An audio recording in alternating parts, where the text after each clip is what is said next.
All right, this is part two of our background information.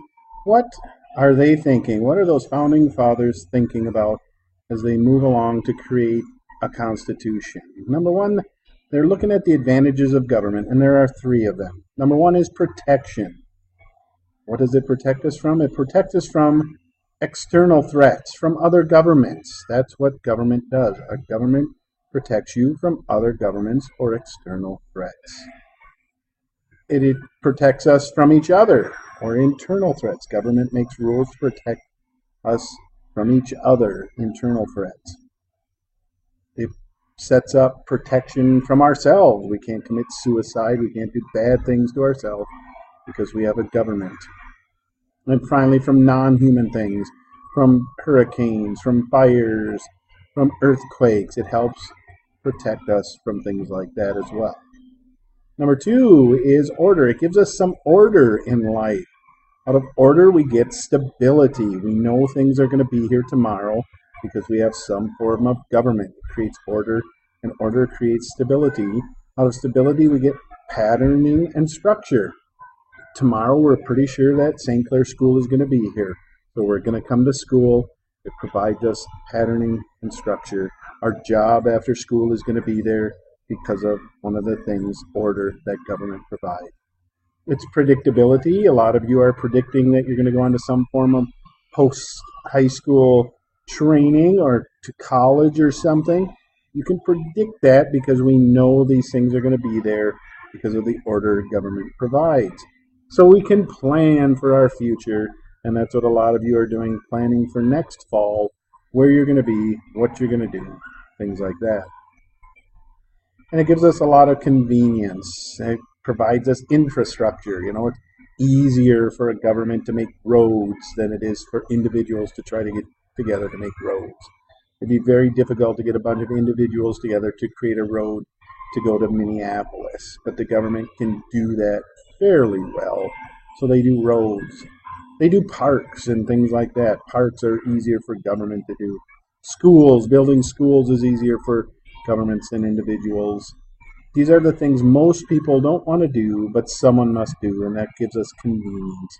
Other things like policemen, when the bad guys in the neighborhood, the police are there to help us, and fire departments help us. Those are the things that most people don't want to do, but somebody has to do to make things helpful and safe. Disadvantages, there are 7. There's less individuality when you have government, less individuality. They tend to look at you as a non-human something else. You lose personal freedom. You can't do whatever you want when there's a form of government. There's greater corruption in the world when you have a government. When it's just you and I dealing with it, we're pretty sure who corrupted what. But with government, we don't know, so there's greater corruption. We get war with governments. That's organized violence between governments, and that's much worse than just a fist fight between me and you. Organized violence is much deadlier. They have bombs, airplanes, ships, things like that. Another disadvantage, it makes us less human.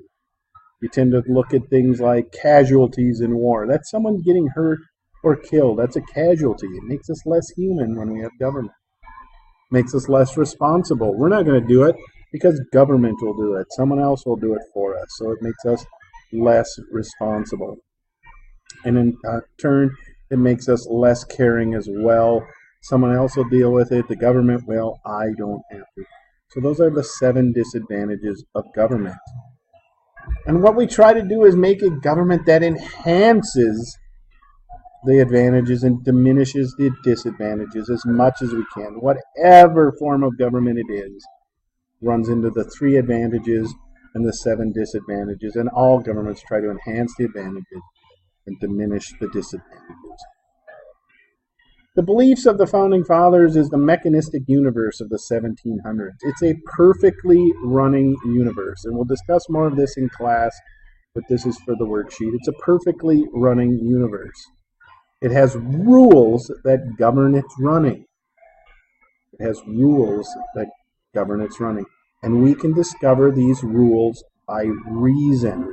We can see gravity, We can see other things. We can discover these rules in this perfectly running universe by reason. And that's what the whole basis of our Constitution is based on, is on reason. And these rules that we discover are called natural laws. Know that for the test, natural laws. And the first item of our government that we see these natural laws come to the forefront is the Declaration of Independence. And there's 4 parts to the Declaration. Number 1, the introduction.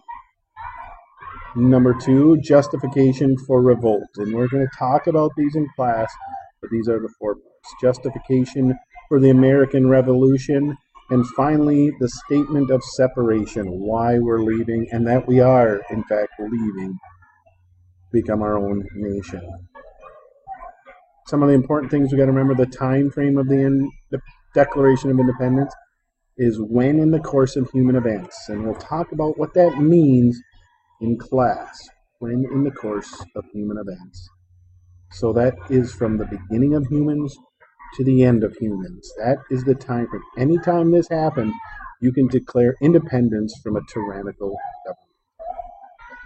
And the 3 unalienable rights that we discover through reason, and they are natural laws, are life, liberty, and the pursuit of happiness. Life is awareness. Government cannot deprive you of your life, your awareness. They cannot do that. They cannot deprive you of your liberty, which is just choice, freedom. The liberty, the choice you have to make decisions. And they cannot deprive you of happiness, using life and liberty to reach your goals, using your awareness, your life, and your choices to reach the goals you want. Thank you, and we'll see you in class.